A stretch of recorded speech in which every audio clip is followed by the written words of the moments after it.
Universal students. Today I just give you my first class, and my first topics I have chosen that biology. First topic is bioenergetics, and it's also a chapter 4. Please, bioenergetics chapter here we get the three main basic knowledge. First is bioenergetics, 2 is photosynthesis, and 3 is respiration. Today I just only give you a short brief what is bioenergetics. Okay, please put on your page number 63. And first, what is bioenergy?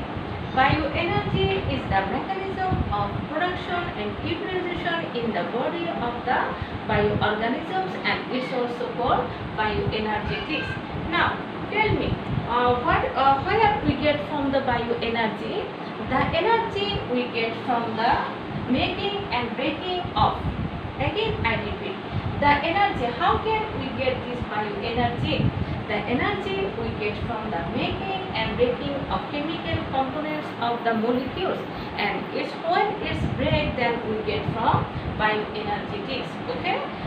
Now, how can we collect from the bioenergy?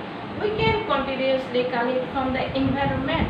Just remember that when today we eat rice, and also we get this from glucose. It's also another components of bioenergetics. When this glucose structure is broken, then we get from enough energy. Okay. First, now my topics is what is the bioenergetics main formation. Now I also give you this name ATP. What is ATP? ATP meaning is adenosine triphosphate. Today my main topic is formation of ATP. Please everyone give your copy and write this formation. Okay. What is the formation of ATP? Now adenosine triphosphate. Now adenosine is the fundamental component of DNA and RNA. You know what is the DNA and RNA? Maybe we know. Yes, DNA is the hereditary materials of any biological organisms. Okay. Now first, ATP. What is ATP? Adenosine. I just give you on short brief what is, how can it make adenosine. Okay. First, I just give only 2 ring structure. First structure is 6 carbon structure, and second structure is 5 carbon structure. Then we make it adenine. Just write what is adenine. Okay. Adenine. When it's add again 5 carbon ribose sugar. Listen, 5 carbon ribose sugar. Then its name is adenosine. Please again read that adenosine. Okay. Yes. When the adenosine is the attached can be linked again and again fast phosphate. Then we also know that what is AMP.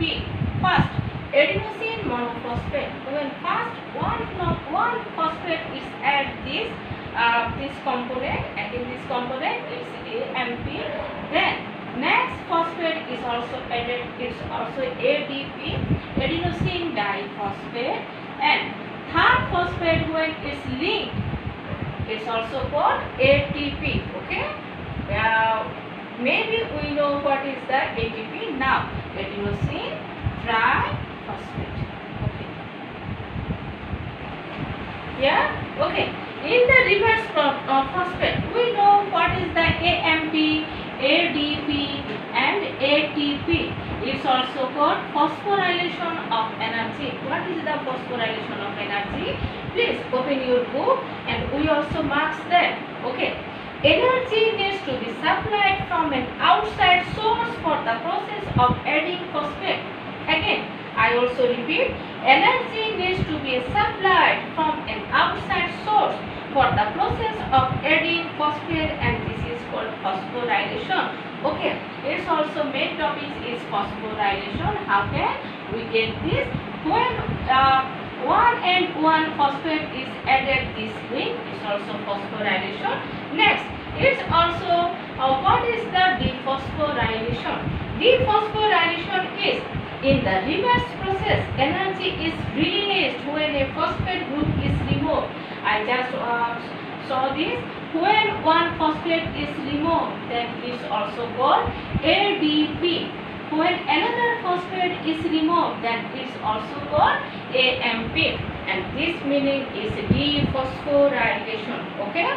Well, note here that, please everyone note here that 7.3 kilocalorie and approx 30.55 kilojoules is captured and remains stored in the phosphate group of each mole of ATP.